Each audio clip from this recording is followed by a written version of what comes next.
समय डाक्टर साहबलाई कुनै एउटा राम्रो राष्ट्रको राजदूत बन्नुहुन्छ कि भन्ने जनताको आशा थियो। जनताको आशामाथि तुषारपात भयो, किन हो डाक्टर साहब? जनताको यो आशामाथि तुषारपात भएको हो भने जनताप्रति म सम्मान व्यक्त गर्न चाहन्छु।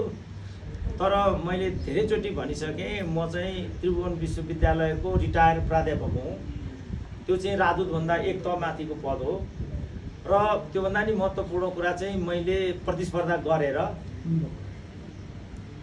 कृतिद्वारा अनुसन्धानद्वारा त्यो पद प्राप्त गरेको, पार्टीबाट टिका लाएर प्राप्त गरेको पनि होइन मैले त्यो। त्यस्तो एउटा योग्यता मार्फत स्थापित भइसकेको व्यक्तिलाई खाइपाइ आएको भन्दा एक तह मुनिको पदमा जानुपर्छ भन्ने यदि जनताकै अपेक्षा हो भने जनताले यो कुरा थाहा नपाएर भनेको हुनसक्छ। तर म राजदूत हुनको लागि लालायत छैन, किनभने निवेदन हालेर त्यो पद उत्तीर्ण गर्नुपर्छ भन्ने अहिलेको सरकारको नीति रहेको र त्यसको लागि 3000 जना त्यहाँ प्रतिस्पर्धामा उत्रिसकेको भन्ने मैले सुनेको छु।